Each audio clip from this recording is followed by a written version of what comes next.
Hello. हमारी पिछली class में आपने यूनिफॉर्म के बारे में और उसे कैसे पहनना और संभालना है उसके बारे में सब कुछ सीखा। आज हम व्यक्तिगत स्वच्छता के बारे में सीखेंगे। इस क्लास का उद्देश्य है व्यक्तिगत स्वच्छता का महत्व समझना, दैनिक आधार पर किन नियमित स्वच्छता प्रथाओं का पालन किया जाना चाहिए ये समझना। Abhishek general shift, Anil general shift, Vimal general shift. एक सेकंड प्लीज।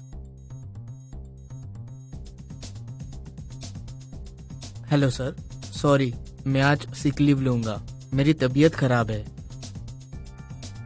राकेश आज छुट्टी पर है, उसकी तबीयत खराब है, तो मुझे आपका आज का शेड्यूल बदलना पड़ेगा। आपको शायद थोड़ी देर तक काम करना पड़ेगा। सभी देखो, आज हफ्ते में तीसरी बार राकेश बीमार हुआ है और ये शायद इसलिए हो रहा है क्योंकि वह अपनी व्यक्तिगत स्वच्छता का ठीक से पालन नहीं करता। व्यक्तिगत स्वच्छता महत्वपूर्ण है क्योंकि ये आपको स्वच्छ रहने में, कीटाणु मुक्त रहने में और अच्छी सेहत बनाए रखने में मदद करता है। पर अगर आप उसे अच्छी तरह मेंटेन नहीं करते तो आप प्रोफेशनल या प्रेजेंटेबल नहीं लगेंगे और आप बीमार भी हो सकते हैं। आप अपनी बीमारी अपने सहकर्मियों में भी फैला सकते हैं। ज्यादा सिक लीव लेने से आपको वेतन का नुकसान भी हो सकता है। मैं आप लोगों को कोई समस्या हो ऐसा नहीं चाहता, इसलिए कृपया व्यक्तिगत स्वच्छता बनाए रखना याद रखें। मैं आप सभी को दोहराता हूँ कि कौन सी व्यक्तिगत स्वच्छता व्यवस्था का हर रोज सख्ती से पालन किया जाना चाहिए। हर दिन आपको अपने दांतों को दिन में 2 बार ब्रश करना चाहिए और प्रत्येक भोजन के बाद कुल्ला करना चाहिए। ये खराब गंध, बैक्टीरिया के संचय, दांतों की सड़न और मसूड़ों की बीमारी को रोकने में मदद करेगा, जिससे आपके दांत स्वस्थ होंगे और डेंटिस्ट की विजिट कम होंगी।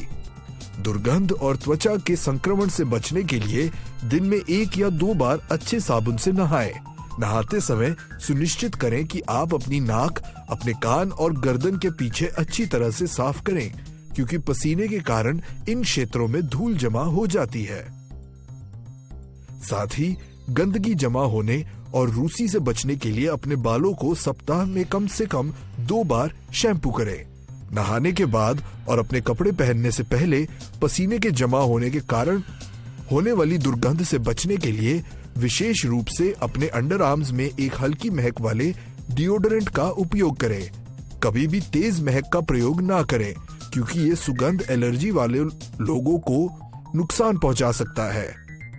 अपने नाखूनों को छोटा रखना महत्वपूर्ण है, क्योंकि कोई भी काम करते समय गंदगी जल्दी से नाखूनों के नीचे फंस सकती है और आप जो खाना बनाते या सिर्फ खाते हैं उसे दूषित कर सकते हैं।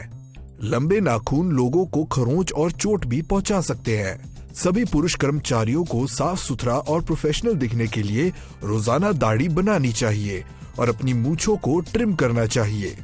आपको हमेशा अपनी पॉकेट में रुमाल रखना चाहिए।